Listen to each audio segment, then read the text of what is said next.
le savez probablement, mais l'argent est un métal précieux dans lequel beaucoup de personnes investissent. Dans cette vidéo, on va voir pourquoi certains ont plutôt tendance à investir dans les pièces, tandis que d'autres dans des lingots. Voyons tout de suite ensemble les avantages et les inconvénients de ces deux types de produits. Bienvenue sur la chaîne de Mr Gold. Ici, on parle, disons, de culture financière et j'ai aussi l'occasion assez régulièrement de vous montrer à quoi ressemble le monde des métaux précieux. Entrons dans le vif du sujet, les pièces. Pourquoi certaines personnes investissent dans les pièces? Je pense que la première réponse est assez évidente, c'est le côté collectionneur. Voilà, tout simplement, on aime certaines pièces.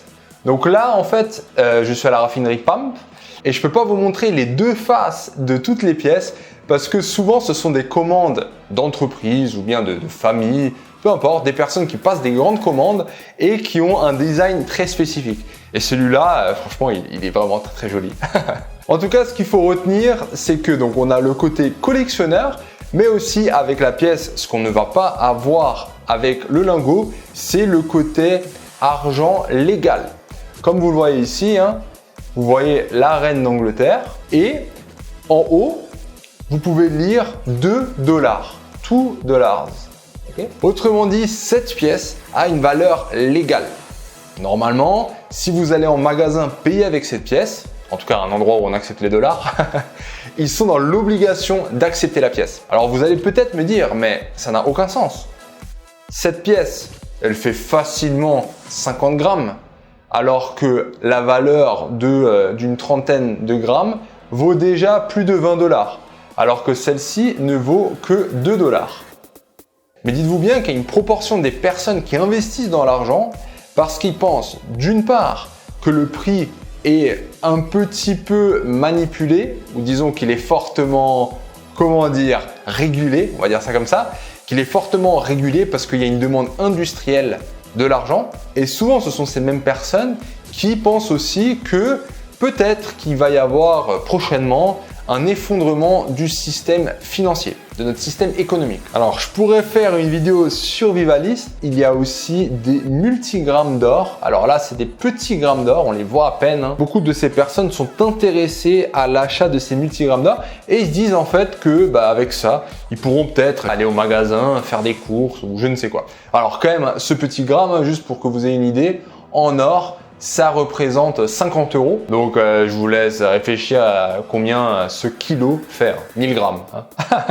Et dans le cas où la monnaie s'effondre, ça veut dire que les billets, le papier qu'on a en main, quand vous allez en magasin donner du papier, les personnes ils vont être là, oui, mais ça ne m'intéresse plus d'avoir ton papier, je ne le veux plus. Certes, c'est une loi qu'il faut accepter les billets, mais lorsqu'on n'a plus confiance dans la valeur de la monnaie, dans la vie de tous les jours, certaines personnes pourront être amenées à vous refuser de vendre quoi que ce soit contre du papier. Petite anecdote personnelle qui m'est arrivée lorsque je faisais une formation à Londres il y a 5-6 ans, je dirais. J'avais des francs suisses et pendant très longtemps, le franc suisse et l'euro, parce que la Suisse colle plein, tous les pays qui entourent la Suisse sont des pays euros. Alors ce que la Suisse avait fait pendant de longues années, elle injectait de l'argent pour que le franc suisse soit toujours plus faible par rapport à l'euro. L'euro commençait à dévaluer par rapport au franc suisse, ce qui rendait le franc suisse trop fort et donc les consommateurs de l'espace européen allaient moins en Suisse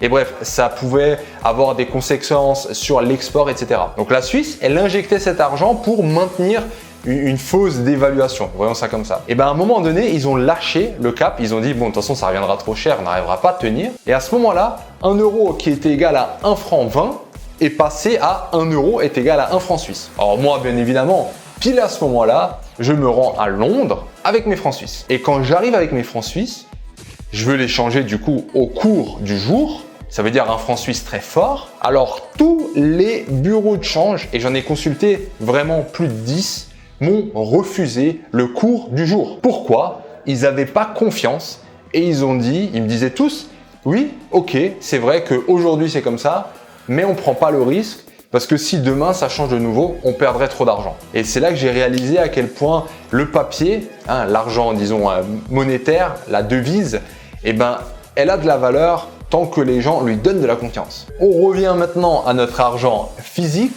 Du coup, en cas de crise systémique ou du système, tout s'effondre. Peut-être que notre argent ne vaudra plus rien.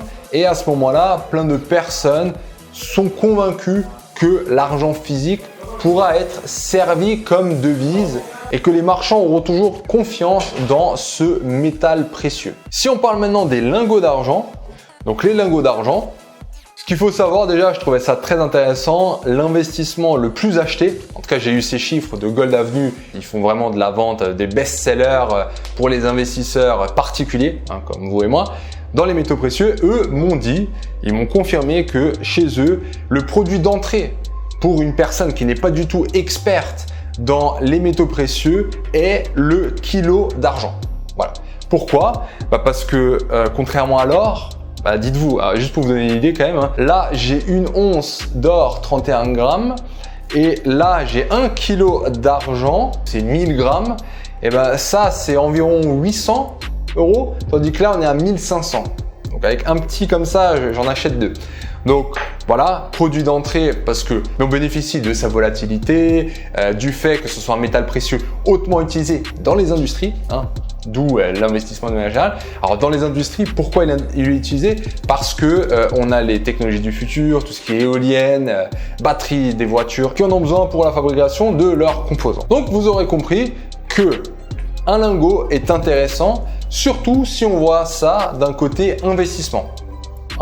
Clairement, contrairement à une pièce d'argent, le coût qu'on appelle le premium sera moindre. Alors le premium comprend tout ce qui est frais d'extraction, de travail à la raffinerie. Vous voyez bien que là c'est brut.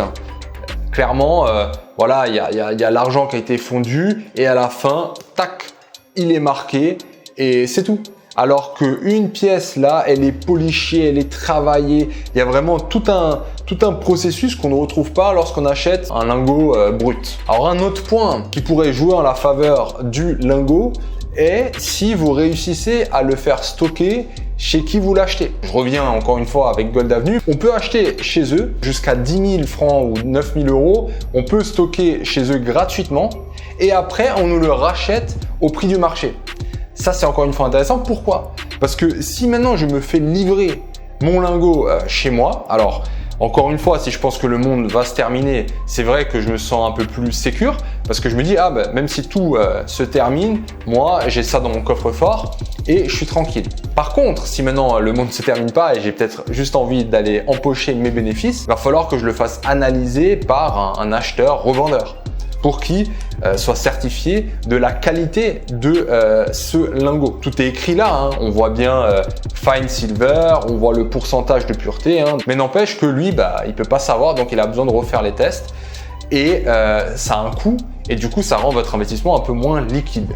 Donc ce qui peut être en avantage, si on voit ça comme purement investissement, c'est qu'on le stocke quelque part avec une offre alléchante, quelque chose de sécure. Et ensuite, si on a envie de le revendre, que cette même entreprise nous le revende et qu'on puisse tout de suite sortir en euros ou bien l'investir dans un autre métal précieux. Le dernier cadeau que je peux encore vous faire, ça j'ai appris ça il n'y a pas longtemps, l'or, lorsque vous faites un achat dans l'or, dites-vous que l'or n'a pas de TVA. Voilà, là on a 3 kilos d'or, donc on n'aurait pas de TVA sur ces 3 kilos si je l'achète. Super, super intéressant. L'argent par contre, on a 20% de TVA. C'est énorme. Dites-vous que ne serait-ce que pour rembourser les 20% qui partent à l'État, il va falloir déjà faire un sacré gain. Et là, avec la solution, encore une fois, de Gold Avenue, si vous le stockez chez eux, en fait, vous ne le faites pas rentrer dans votre pays. Il reste en Suisse, dans une zone douanière ouverte. Et du coup, considérez ça un peu comme un duty free lorsque vous allez à l'aéroport. Vous ne payez pas la TVA. Et là, ça devient extrêmement intéressant parce que c'est comme si vous avez une TVA nulle. À vous de me dire, en tout cas, j'espère vous avoir donné tous les éléments. Dans tous les cas, je vous dis à bientôt.